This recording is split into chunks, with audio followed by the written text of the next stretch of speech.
Buddham Sharanam Gacchami.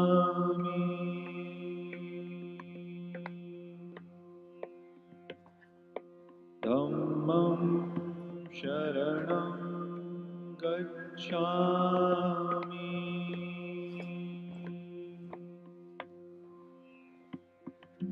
Sangham Sharanam Gacchami.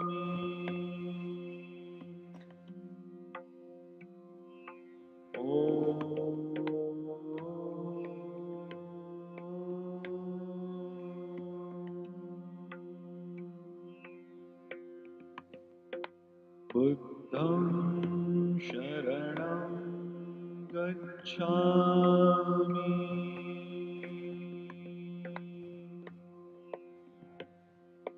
Dhammam Sharanam Gacchami.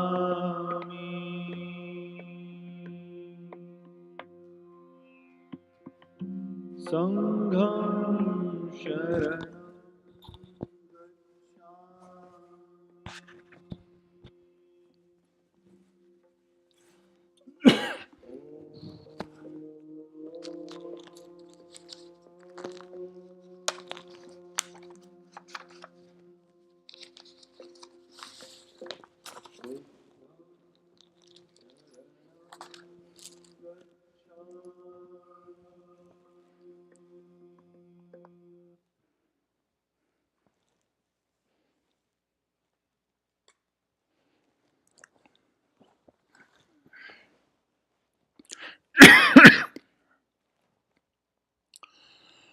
Dumba Jumden de Java da Jumba Yandaba Zobe Sanje Rigba da Javso Demba Devara Sheva Jigden Jemba Jebun Dube Galo Jurwa Lana Meva Lada Menamje Dumba Sanje Jumden de Pejawa Shaja Tubala Shazel Jodo Jabzo Je Wo Dumba Jumden de Jin Shewa Cha Jumba Yandaba Zobe Sanje Rigwa Da Jabzo Demba Devara Sheva Jiden Jemba Jebo Dube Kalu Jurwa Lana Meva Lada Menamje Dumba Sanje Jumden de Bejawa Shaja Tubala Chazelo Chodo Jabzo Che Wo Dumba Jumden de Dijin Shewa Chajumba Yandaba Zobe Sanje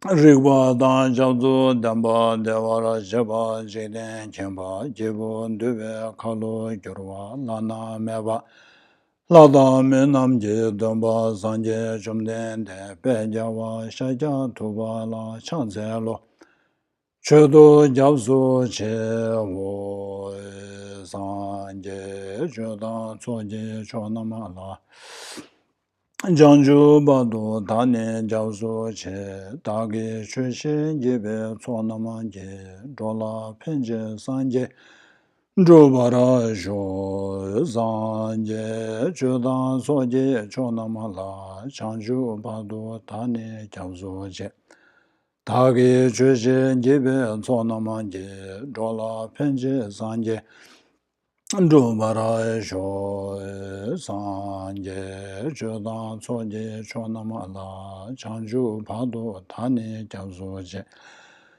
Dagi Chushin Jibe Chonamanje Dola Penje Sanje Drupa Rinpoche.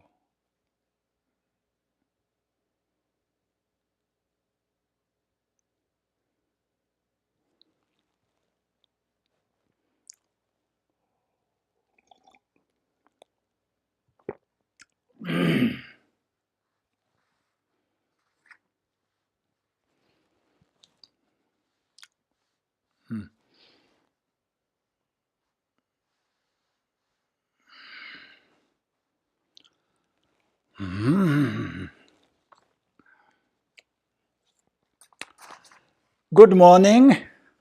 How are you all doing?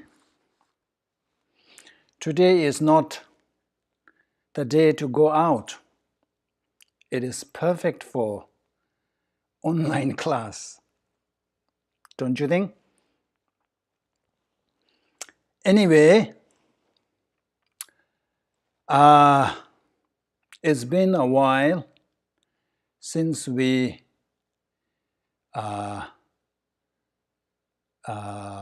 discussed this topic. So I would like to remind us all what I mentioned at the beginning of this class. Remember, I told you that you might have already received this teaching several times. But I suggested that when you are listening again this time, set a different motivation. It's not the usual motivation, or what is this about? Is this something new? But instead, what can I learn from this? What I can take home from spending an hour listening to these teachings? How can I apply this in my life? So it is very important to set up that motivation, the motivation to really integrate what you listen to into your own life. That's the whole purpose of tuning into Dharma classes.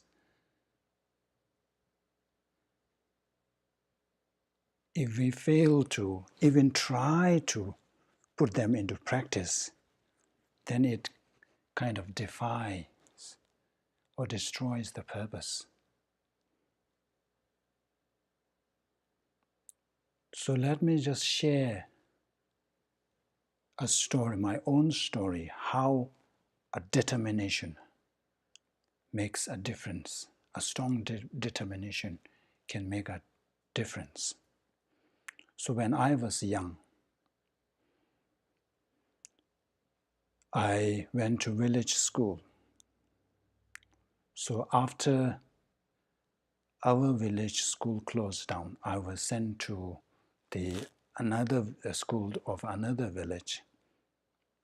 So those days, the village schools are run by only one teacher.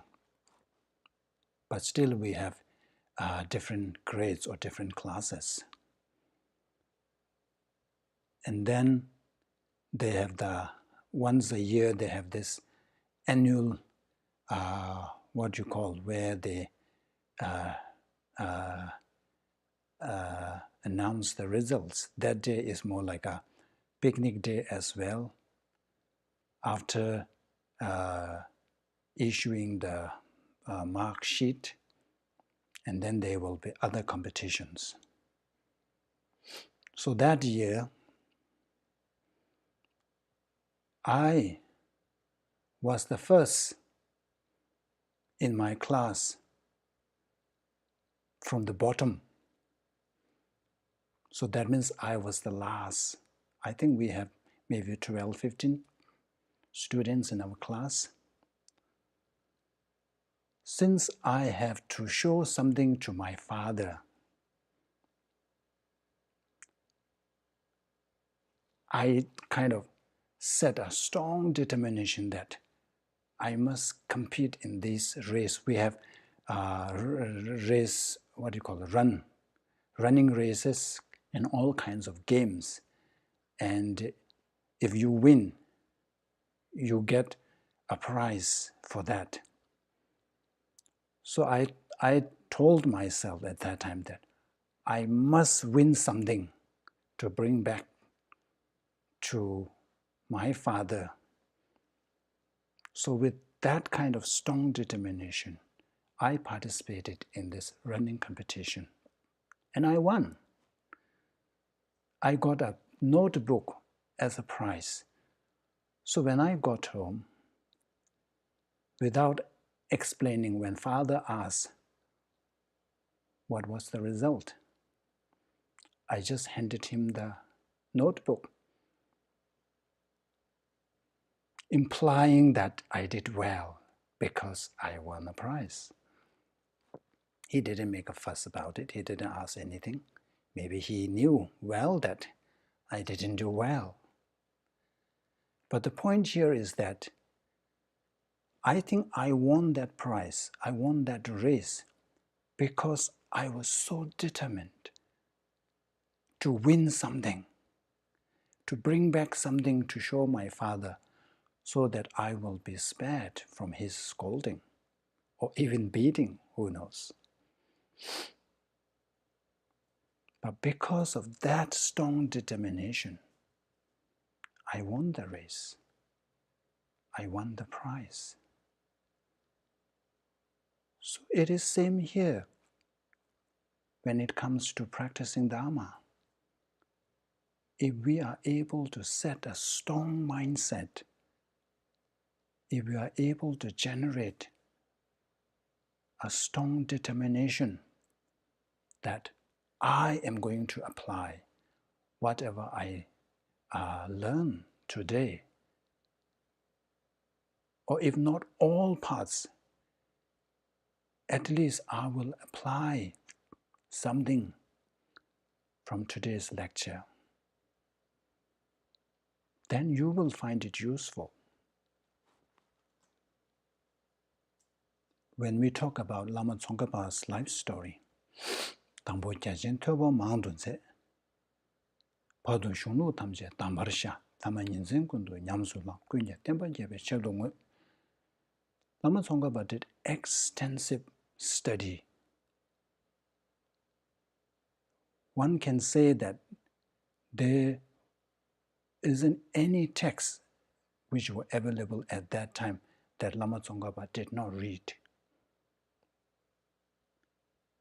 His reach of knowledge is so extensive that there was not even one text or commentary or writings by Indian masters that Lama Tsongkhapa did not see. But when it comes to practice, whatever he read,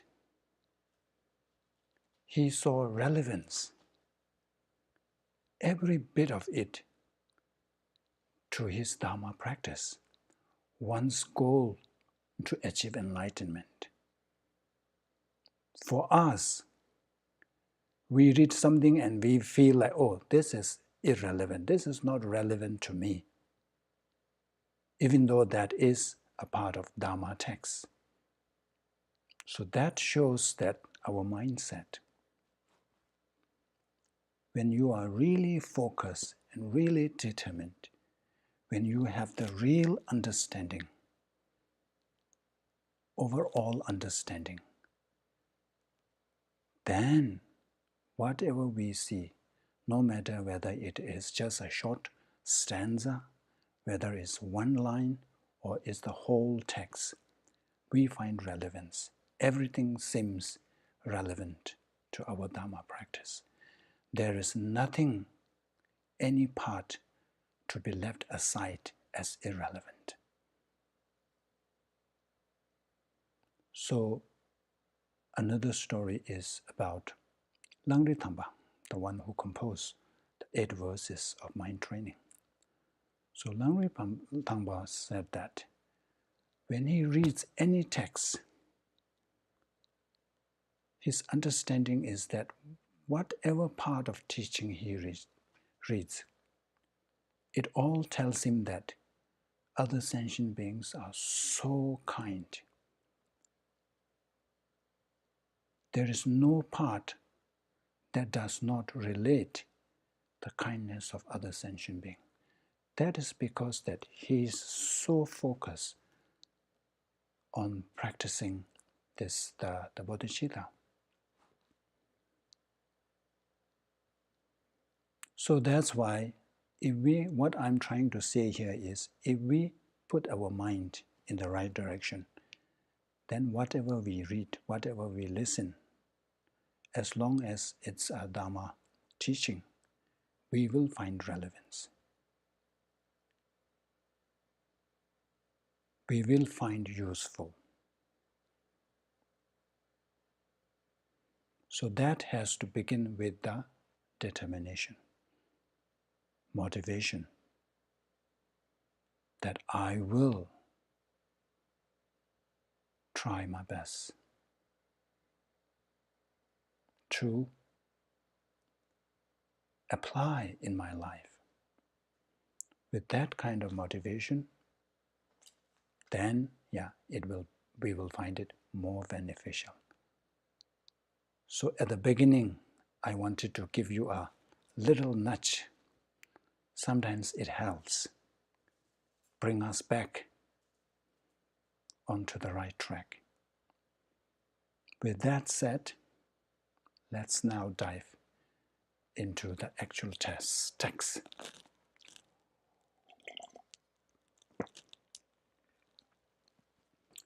So the last stanza of the Bodhicaryavatara that we discussed was the verse 12, which talks about the causes of happiness. It talks about our existence, the suffering nature of our existence. So here, of course, our main goal is to achieve enlightenment. So this very text, the title says, The Guide to Bodhisattva's Way of Life. So it shows us, as a Bodhisattva, what we should do and should not do.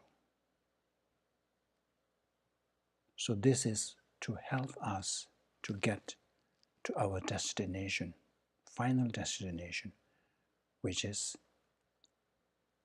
Buddhahood, to become fully enlightened. So in order to achieve that, we know that we need to have the unification of method and wisdom. Without one of them, we need both. Without the other one, without the one, there is no way we can get there. It's like the birds. Birds need the two wings to fly. We need both of these. So when it comes to the method aspects of practice, the main thing is to cultivate love and compassion. That is the main thing. With love and compassion, then we can progress on to bodhicitta. Then that is one part of the ingredient to what you call the mode to get there. So in order to develop love and compassion, we need to counteract the obstacles or the factors that obstructs us from developing these qualities. So one such factor is anger or intolerance. So that's why developing or cultivating patience or tolerance is an essential part of Bodhisattva's practice. So when it comes to developing patience or tolerance, we need to understand different factors that give rise to our intolerance, our agitation, our discomfort, our dissatisfaction. So one is our existence, the way, the nature of our existence. Our existence is such that there are so many pains and sufferings.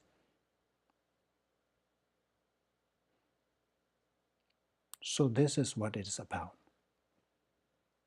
The causes of happiness sometimes occur, but the causes for suffering are very many. Without suffering, there is no renunciation. Therefore, mind, you should stand firm. So once we understand our own the nature of our own existence, then when we encounter difficulties, we won't be quickly, we won't be too agitated, too dissatisfied with the situation, and thereby we develop some degree of tolerance. So this, as I mentioned, I repeatedly mentioned before, that this is so important. If we fail to reflect on the nature of suffering, if we fail to understand our own existence, which is by nature suffering, there will be a lot of uncalled or unnecessary suffering and pain. Once we realize that this is the nature, we won't be too agitated, too angry about our situation. If we poke our finger into the fire, it burns. We don't get angry at the fire because we know that that is the nature. And another example that I have been often using is breakdown of our old car, even our old mobile. If we are using an old phone, when it suddenly dies, we don't get so agitated because we expected it to die. It is so old.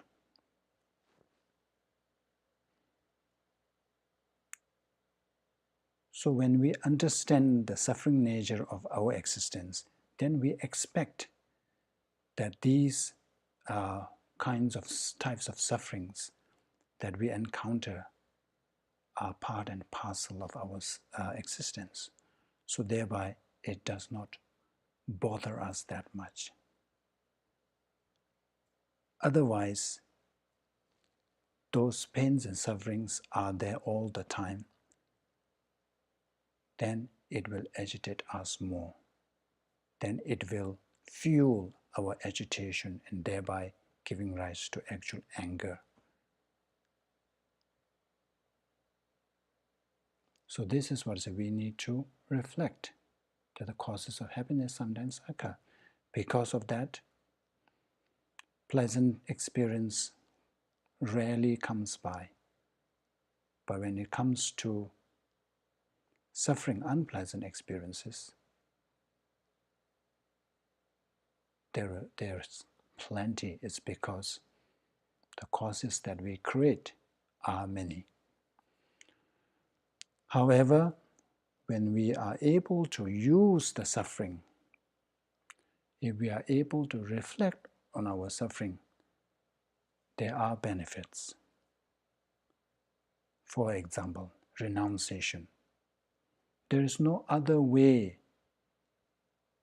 to generate or to develop renunciation than reflecting on the suffering nature of our existence. If we always see our existence as a happy and pleasant, then there is this thought to get out of that will never arise. If somebody finds so happy in prison, that person will never try to get out of the prison. So if we really want to get out of this existence, then we need to see the suffering nature of this thing, this existence. So that's where we stopped. So now, here it says. Let me read the Tibetan verse, in Tibetan verse. Katok dedang kanapa sekdang cheso sorwani tome soje tarbayi tundu tagu chichir tars.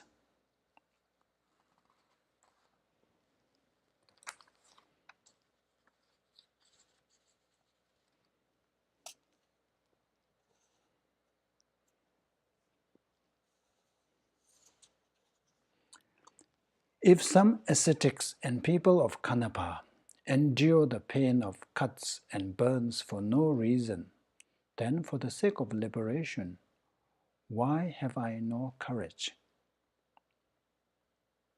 So here, when it comes to Dharma practice, there will be a lot of obstacles. We will encounter all kinds of adversities, all kinds of challenges.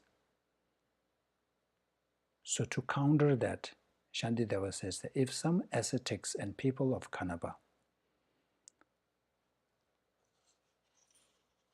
so there is this story that people who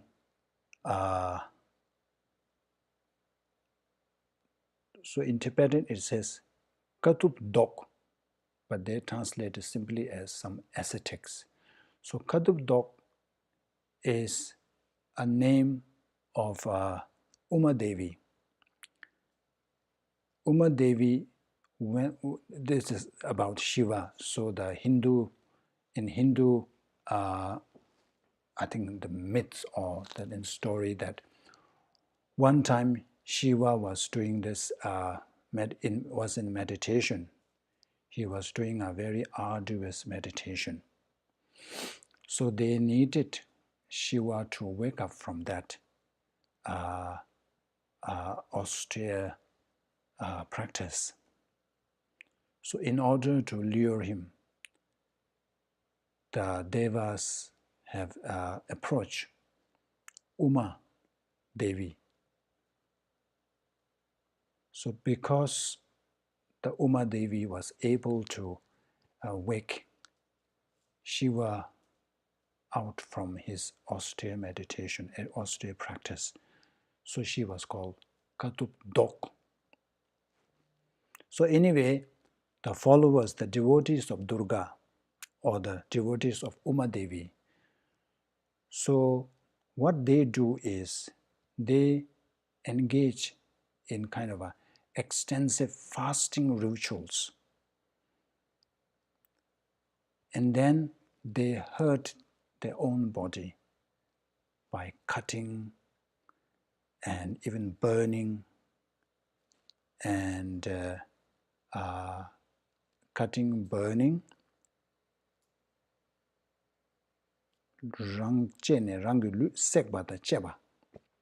so they cause all kinds of harm in the name of purification. That's one practice. And then there is another, the people of Kanapa.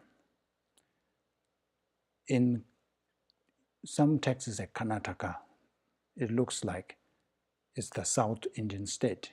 So they have this annual competition. So the winner's name will be carved somewhere. So in order to achieve or in order to get that award, that your name to be carved on something, people engage in this competition where there's a lot of hardship. They have to engage in all kinds of fights.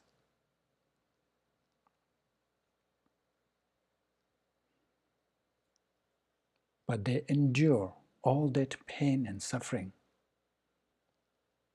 just for that purpose, just for that name.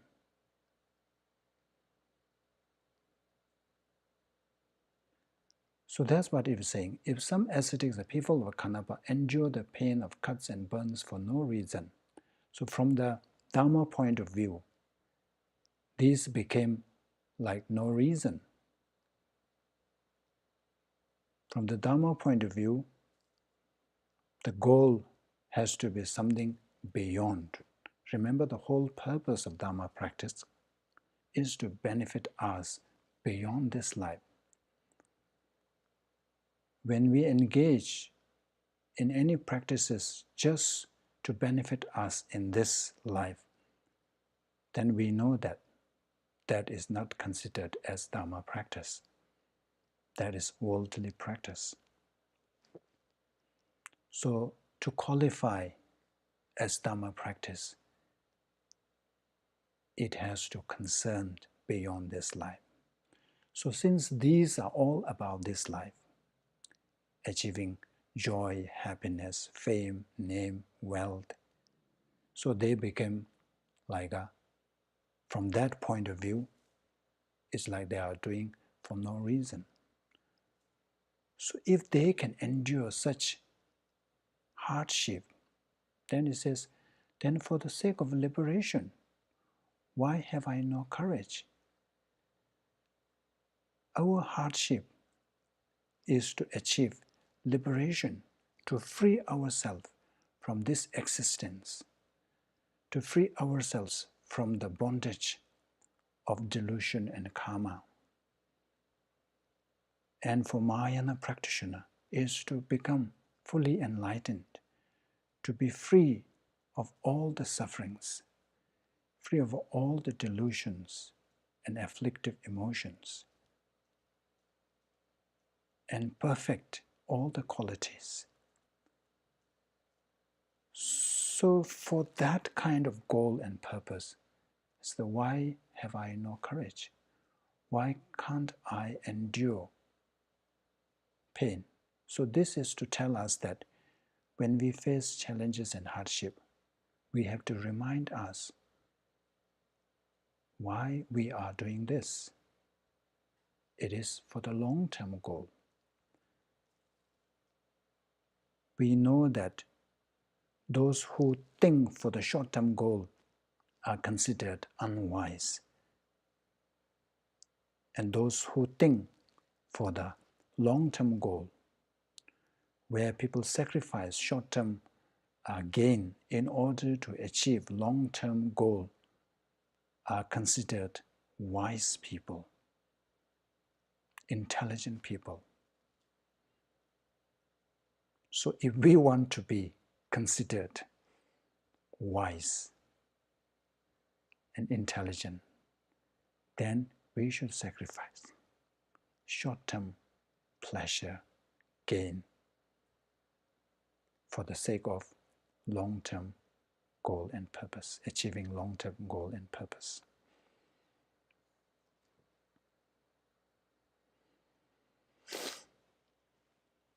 We know from our own experience, people do all kinds of things.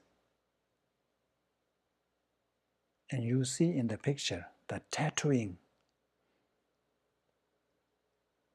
I imagine, must be painful.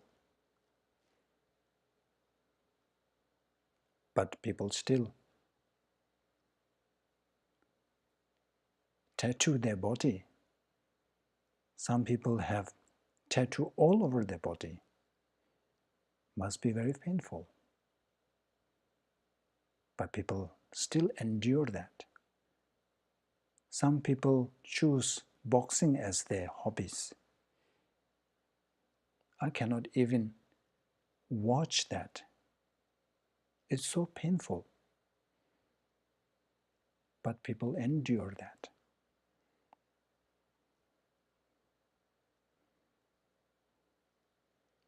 And the latest one is when every time a new iPhone comes out, young people, mostly young people, they queue from the night before. And then the New York, that countdown, I was told that in order to get a good place, you have to be there from the morning. So you stand and wait there for almost 12 hours just to see that ball drop from the tower. And then maybe you have your own experience. There you endure some hardship for silly reason and silly purpose. So this also tells us that we have the capability. It's a matter of whether we put our mind into it or not. So Shantideva was saying that since that is for the greater purpose, to achieve enlightenment, why not? We should be courageous. We should be willing to face any challenges. This again depends on our determination. If we are set in our mind to really endure any hardship, whatever what may come, I will focus on my practice. I will practice. Then it becomes easier. It is all about finding meaning. People do rock climbing, mountain climbing, risking their life because they see some meaning in that.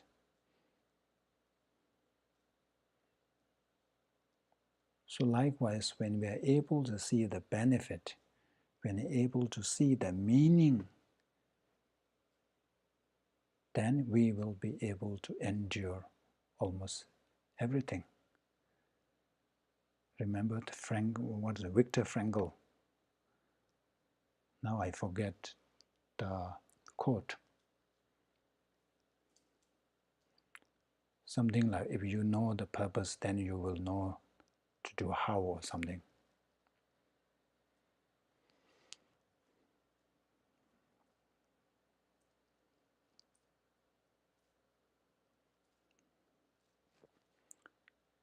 So the main point here is that when it comes to Bodhisattva's practices, when it comes to practices that can guarantee us freedom from suffering, we must make this determination that why not? I will endure any hardship.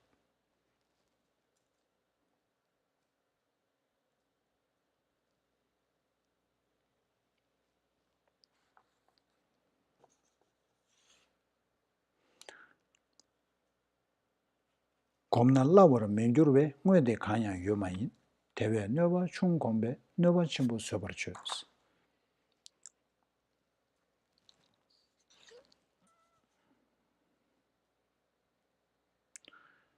Then it may occur to us that, yeah, I can, if it is a small hardship, it is a minor hardship, I can endure, but I cannot endure those, major hardships, big hardships.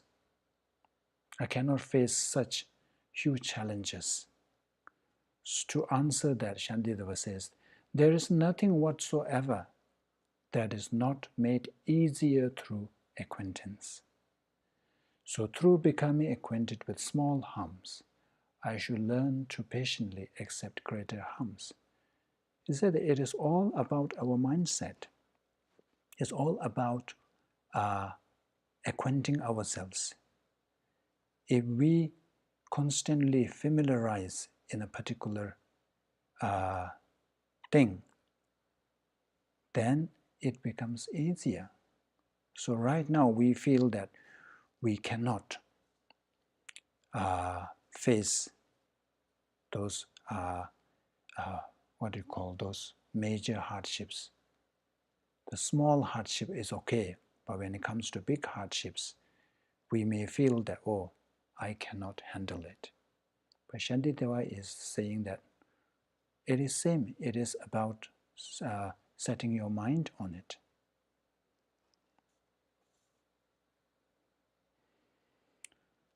When you familiarize yourself in initially smaller challenges, then slowly there will come a time where you will be able to face bigger challenges. So like Bodhisattvas, when they first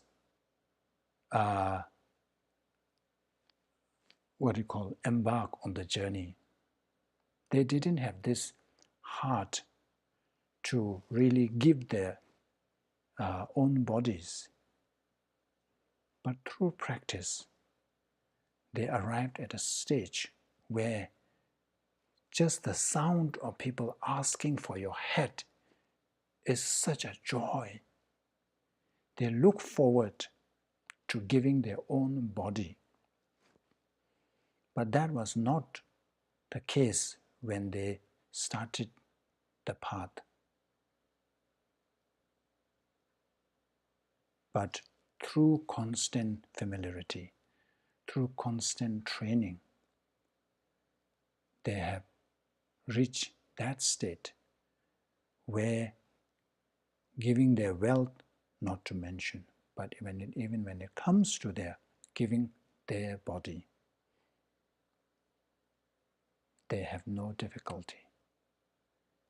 They are happy to part with their own flesh. So this is because of their constant acquaintance or familiarity.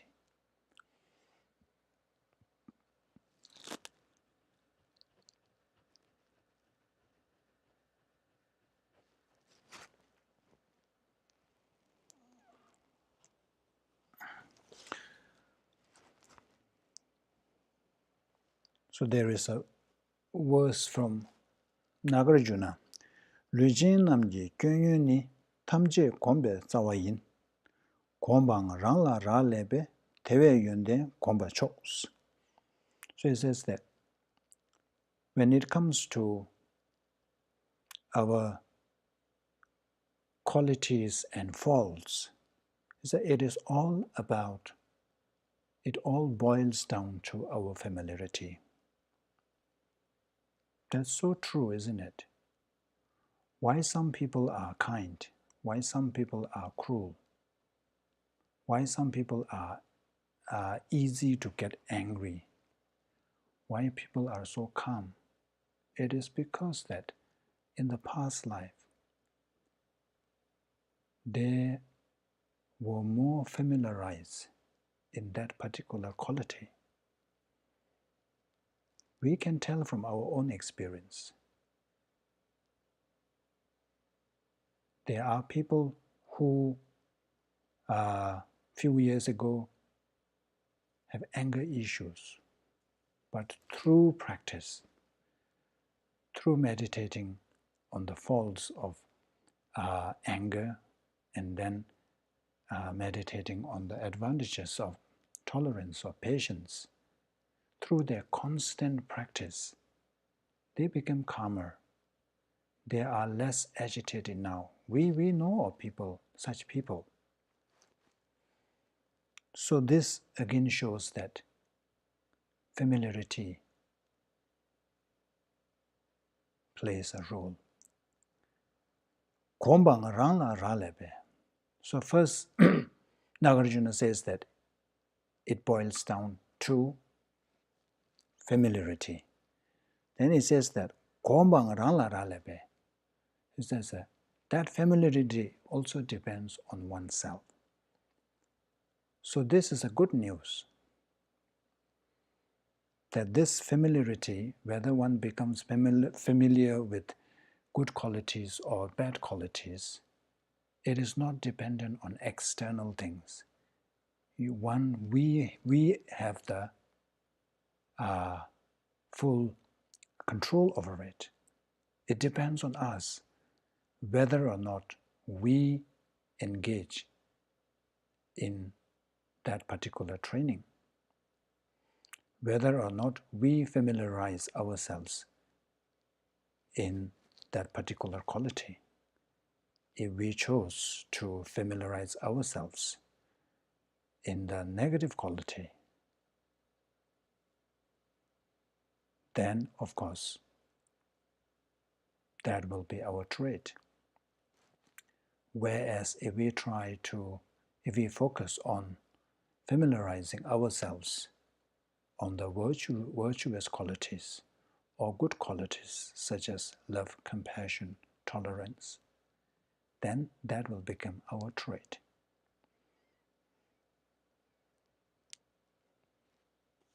So I should learn to patiently accept great harms.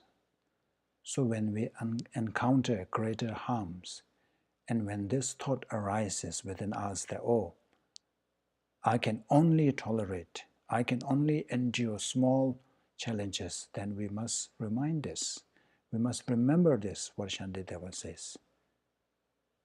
It is all about setting our mind. Let me just share you this one. I find this quite interesting, how our mind is really the what is that? Determining factor? I don't know. It depends on our mindset. I see this app called Calm.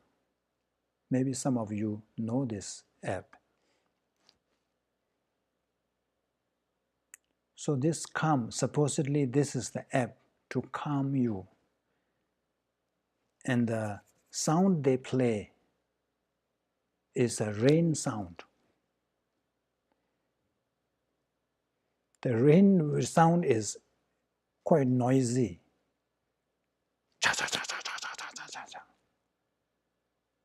But they call it Calm app. And people find calm listening to that sound of rain.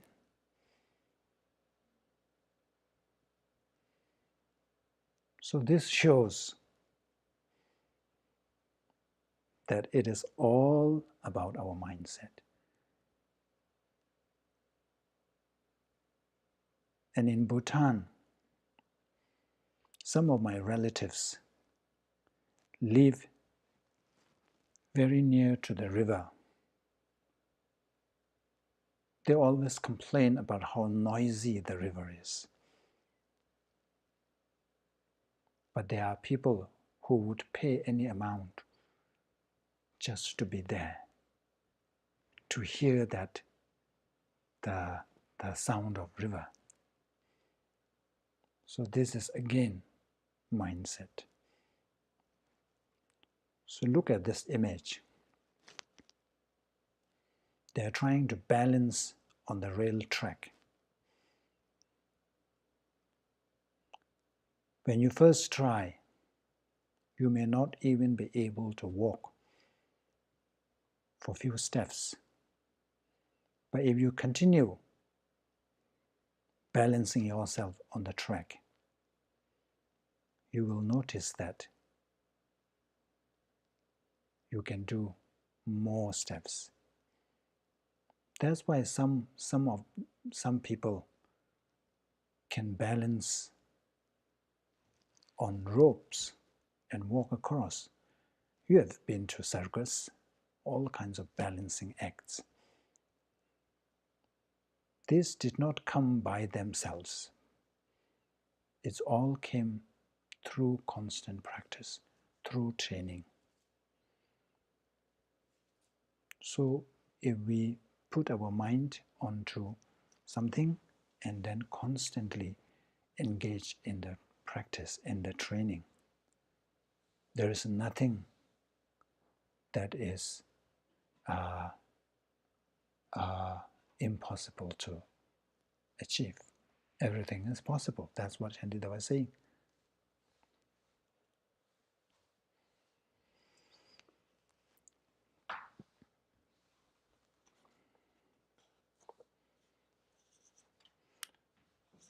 So now to give examples of types of pains and sufferings which one can become accustomed to through familiarity. It says, Tudang shatang dadani tegum laso sorwadang yemba laso chewayi dome tunye chi metong.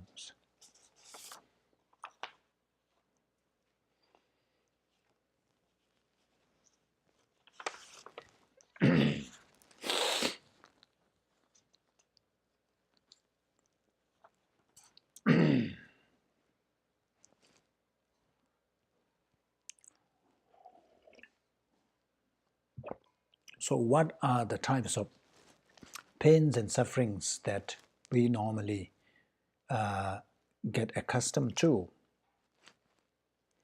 So who has not seen this to be so with traveling sufferings? When it comes to traveling sufferings, we all have seen that what you call familiarization, constant familiarization make it easier. That's why we say that practice makes perfect. Who has not seen this to be so with traveling sufferings, such as the bites of snakes and insects, feelings of hunger and thirst, and with such minor things as rashes? So these traveling sufferings, which doesn't have really much importance, much purpose, but these things, we know that if we put up with it, it gets easier. Like bites of snakes. I don't know about bites of snakes, whether it can easier or not. But like mosquitoes. Here, if there's one mosquito, it's a big deal. Because we are not used to it. People here are not used to it. But whereas in India, there's plenty of mosquitoes. But people sleep soundly. You wonder how can they sleep with the mosquitoes buzzing around? But somehow they got used to it. Back in monastery,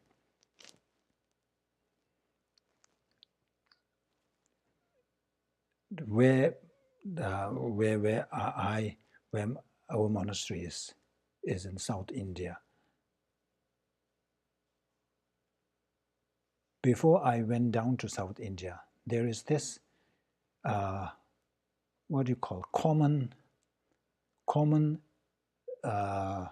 assumption is that South India is so hot that if you put an egg outside in the sun, it will get cooked. So the notion is that South India is so hot. And in a way it is, especially during the hot months. It is so hot. And then the monasteries, the monks' quarter, I lived in monks' quarter. So it's a flat roof. When it is very hot, all that heat comes down. Even if you have a fan running, it only generates hot breeze, hot air. There is no, what do you call it? Insulation, is it? Proper insulation. So you get the direct heat from the top, and then of course, if your room happened to be at the corner, you also get the heat from the walls. And then during the hot months is where the power is kind of preserved, because we live in remote and we don't have the power to vote. We as a Tibetan, or those in the monasteries, so monks have no right to vote. So because of that, we are all the time is like, okay, if they need to preserve power, first thing is cut the power to the Tibetan community. So during those hot months, so 1 week it will be like power will be on from 6 to 12 in the morning, and then next week it will be cut from noon to 6. So we will have no power 6 hours every day. So when it comes to the afternoon power cut weeks, it's extremely hot. But then I lived there for how many years? Almost 20 years. But if I were to go back to monastery during that hot month season, I think I would have difficulty, because now I'm used to the American facility, where a little bit of heat comes the air condition, little bit of cold comes the heater, comes on the heater. So what I'm saying is, here the point is again familiarity. If you constantly accustomed to that environment, your body get used to it. I don't know whether it's your body get used to it or your mindset.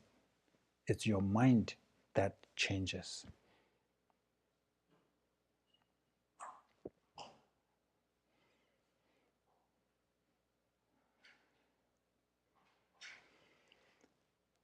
So who has not seen this to be so with traveling sufferings, such as the bites of snakes and insects, feeling of hunger and thirst, and with such minor things as rashes. So these are examples that we get used to it.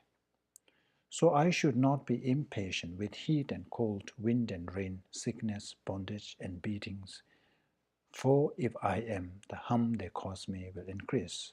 So when it comes to Dharma practice, we will encounter all kinds of difficulties.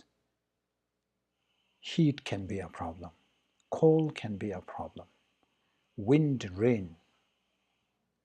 So during such situations, we must remind ourselves that we are enduring these challenges for the bigger purpose, for the purpose of achieving enlightenment, for the sake of other sentient beings.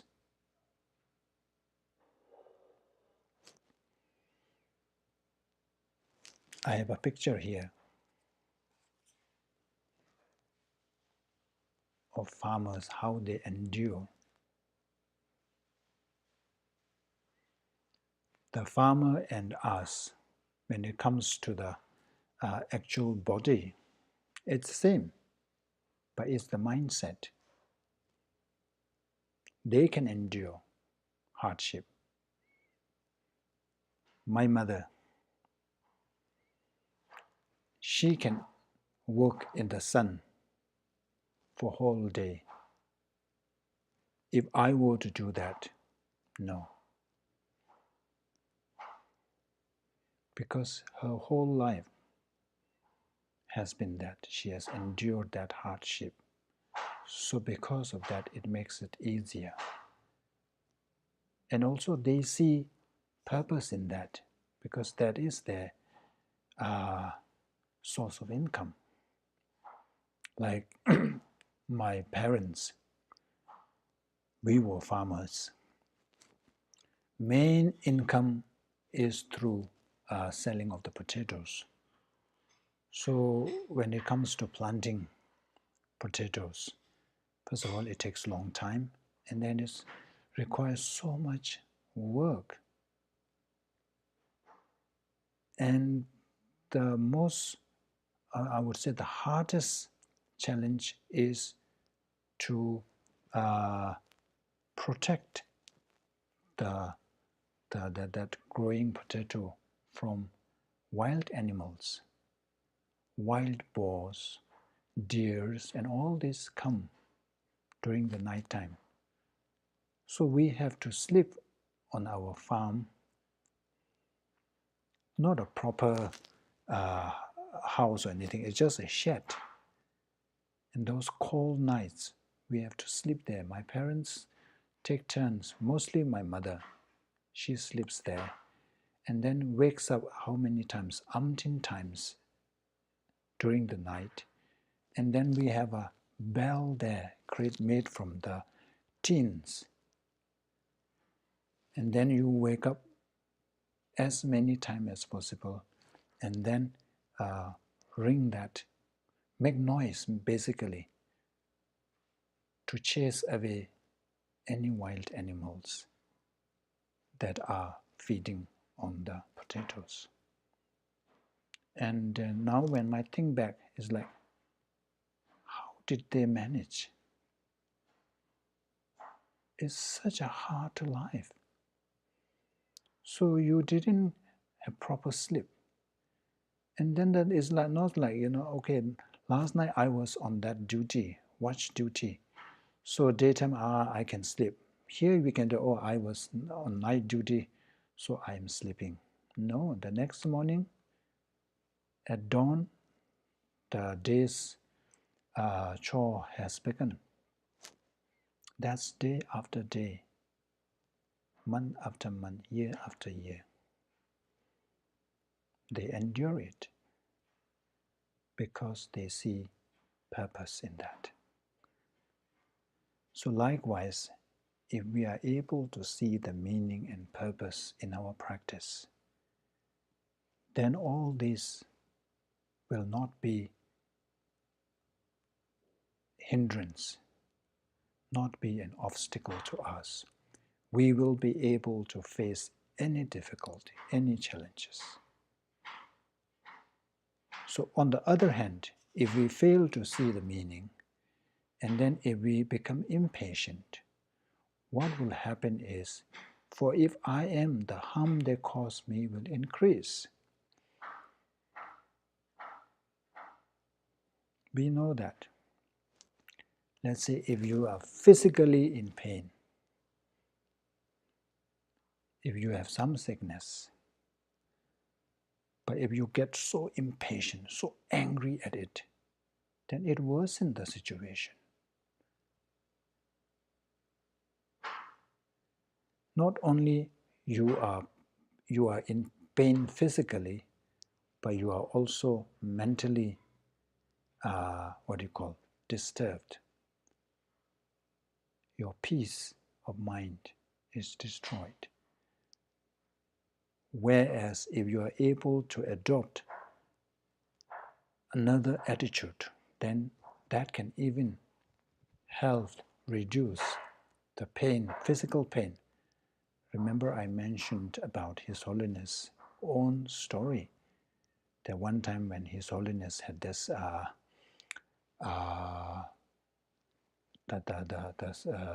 think it's something to do with the stomach. His Holiness was rushed to hospital. On the way, in the car, there was so much pain. But when His Holiness saw from the window, car window, those poor people, the struggling people, destitute people in Bodh Gaya, His Holiness was immersed in compassion meditation.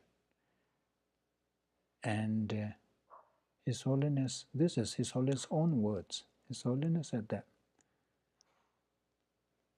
because His Holiness was so immersed in the other's suffering, concerned about others' suffering, that His Holiness forgets his own pain. So His Holiness didn't even remember how he got to the hospital. There was no pain. So this is again the mindset. That's why the great practitioners, many great practitioners die from cancer. But when they were diagnosed, even though physically they are in pain, but mentally they are calm. And to them, this is the opportunity. For them, this is a way to exhaust negative karma. This is a way to really take upon others' suffering. This is an opportunity to practice actual Tonglen. So with that kind of attitude, they don't really feel, there was no mental pain. But because of that courageous attitude, even the physical pain is reduced. So for ordinary people like us, it's the other way around. And because of that, it increases our pain. When we fall sick, if we worry too much, that will affect us, isn't it? We become anxious. And then all kind of mental problem arises. Anxiety, depression, whatnot.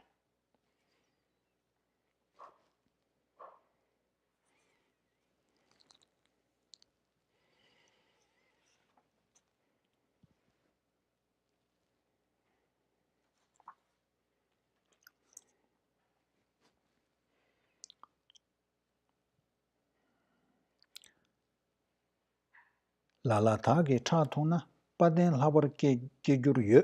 Lala shenje chatona, pogjin gyur yuan yu. Tene semje ngandenda, tarmen sule gyurwa yins. Tarmen sule gyurwa yins.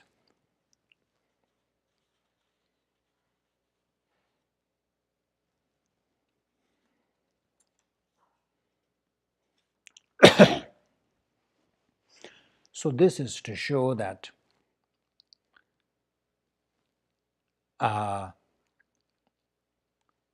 why some are able to endure pain and hardship, others not, is not really the external condition.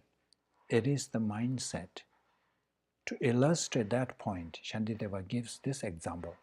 Some, when they see their own blood, become especially brave and steady. But some, when they see the blood of others, faint and fall unconscious. We know of people who cannot stand blood. When they see blood, they faint. They become unconscious. They throw up. Whereas some, when they see their own blood, they become braver.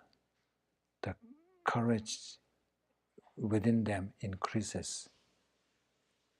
So this is saying that it has nothing to do with the physical build-up. It is all about these reactions come from the mind being either steady or timid. So it is about whether you are steady or whether you are timid. Dharma, timid, coward. So timid, bravery and timid, steady or timid, it is a mindset. It is not a physical thing.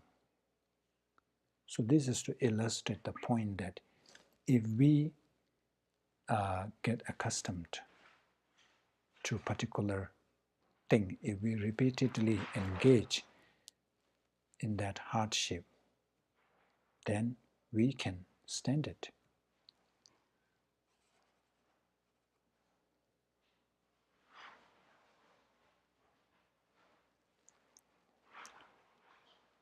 Just to give an example, like my sister, she's a nurse.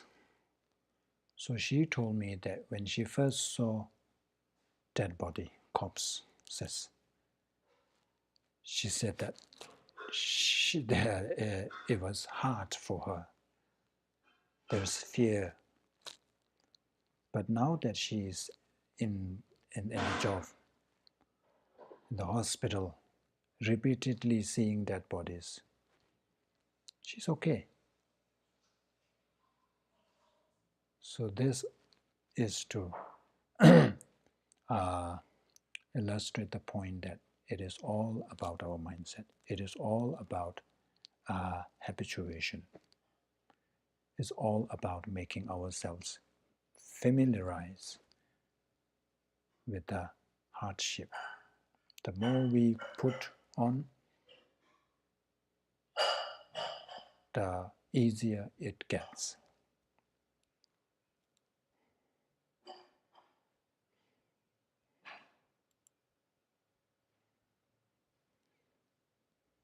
Therefore, Tewe nyoba keseje tunyin namge mezuju kebe tunyin chunyan simji rabdan nyome jas. Therefore, I should disregard. So this is like the summary of what we have discussed before. Therefore, I should disregard harms caused to me and not be affected by suffering. Even when the wise are suffering, the minds remain very lucid and undefined. So in summary, when we embark on the journey, Bodhisattva's practice, there is bound to have obstacles. There is bound to have challenges. So we have to make the determination that no matter whatever comes on our way, whatever challenges comes on our way, we will be not affected by all those adversities, all those challenges, all the sufferings. So this one, as I mentioned earlier, it is the understanding that we live in this existence, which is filled with suffering, can help us cope with challenges.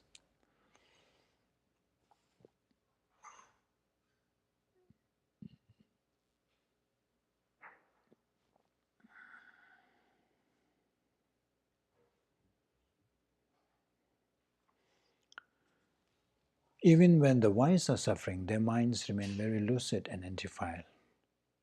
So we have to look up to the wise ones, the bodhisattvas, actual bodhisattvas. So bodhisattvas, or the wise ones, when they encounter suffering, even though they may experience physical pain, but their minds are unperturbed, undisturbed. They remain calm, they remain lucid and undefiled. Remember, we talked about the one that gives rise to anger is the Minduba, Migawa. It's a discomfort, agitation, dissatisfaction. So when we encounter this, we become dissatisfied, we become unhappy, we feel the discomfort. So that if we are unable to put it down, if we are unable to curb that discomfort, if we are unable to prevent that unhappiness, it will escalate and then develop into full anger. So that's why it is so important to remain calm. So just by saying I will remain calm, it is not happening. We have to give reasons. So that is like, first of all, I'm in this existence where the sufferings are part of it. So I shouldn't be so worked up by these challenges. Secondly, my goal is to achieve Buddhahood. So they are bound to have all these obstacles. For that purpose, I will endure these difficulties so that I can fulfill the bigger purpose. So letting go, enduring these small short-term difficulties in order to gain the long-term goals.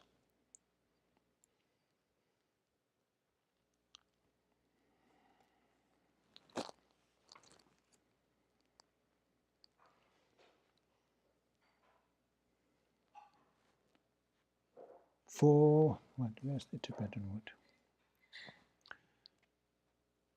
Nyomon namla, nyomon namda, gela, ji sena, nobamang, tunye tamche ke sene, shedan la so tajomba, teda geje, pawo de, lama rola subawos. So what we are really doing is, all this is challenging the afflictive emotions. When we are waging war against delusions, against three poisons, against all that afflictive emotions. There will be challenges. But if we're able to see the benefit, advantage of this challenge, this our battle against the afflictive emotions, then it will encourage us, it will inspire us, it will give us the encouragement. So for when war is being waged against the disturbing conceptions, much harm is caused at the time of the battle. Victorious warriors are those who, having disregarded all sufferings, vanquish the force of hatred and so forth. Nyomo namda yu gela yu ge tsana noba mangs.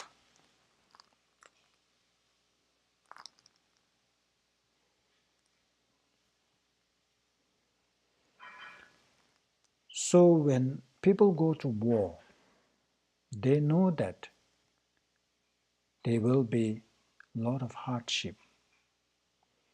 They even are not sure that whether they will be returning home or not. But they still go and fight.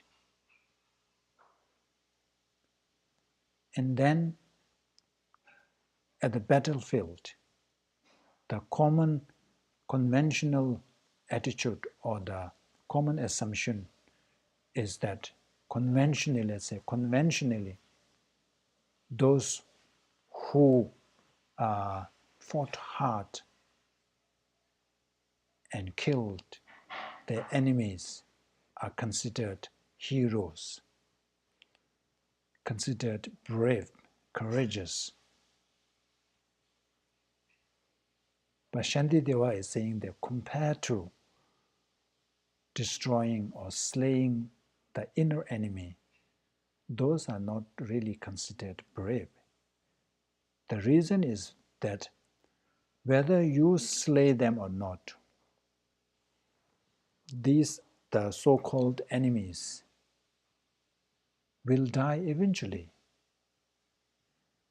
Without our killing them when the time comes. There is an expiry date, isn't it? So when the date comes, they will die. You don't have to kill them, they will die.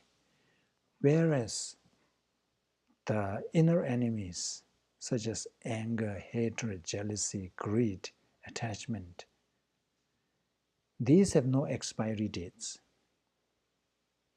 If you don't slay them, if you don't kill them, if you don't destroy them, they will remain forever and continue causing harm.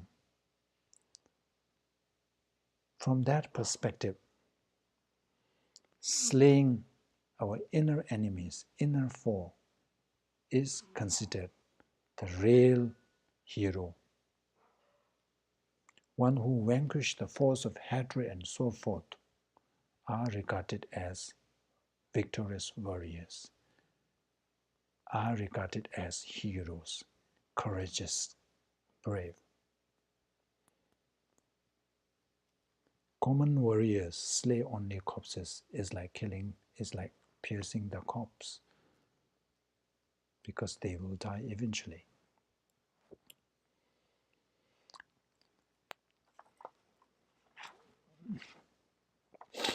There are additional benefits on reflecting on the suffering nature. So it says, Shenya tunye yondeni kiwe kyowe thakwa sewar che kowa pala nyingje ke tiglan zemshin gela gas. So this one we have covered before, so I will just quickly. Furthermore, suffering has good qualities. There are other qualities. Just reflecting on suffering is not, has other many purposes. One is that through being disheartened with it, arrogance is dispelled. The arrogant person, conceited person, when they fall sick, when they are in that kind of situation, you see the transformation. You wonder, who is this the same person? They become so humble. So that's what it is. Arrogance is dispelled. Compassion arises for those in cyclic existence. So we become more empathetic. We now understand. We can relate to others' suffering. So this is common, isn't it?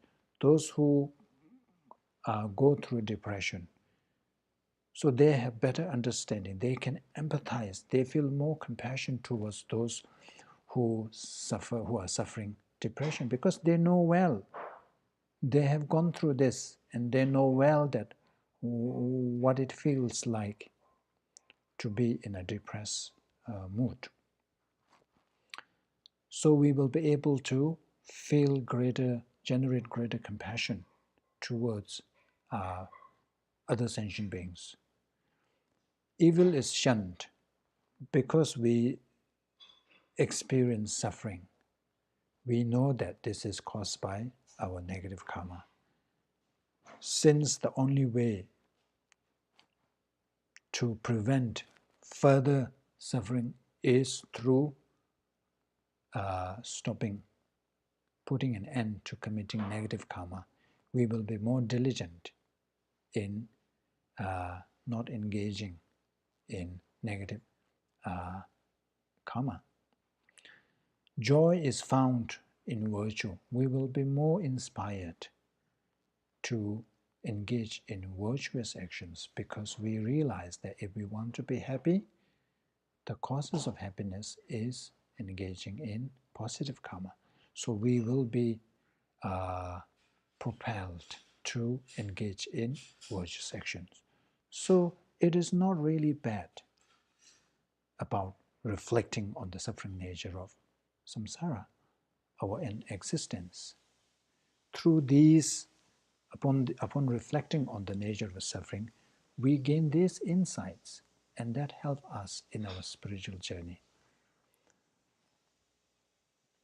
Okay, so that's for today. We will stop here. Thank you. Let's dedicate our merits. Dāgī jīnyī zāvē yawā dē tēndā ndrōwā guṇlā kāngbēndā kēwārā chūzhūn lōsān tāwā yī tēmbē nyingbū rīngdū sēchē shō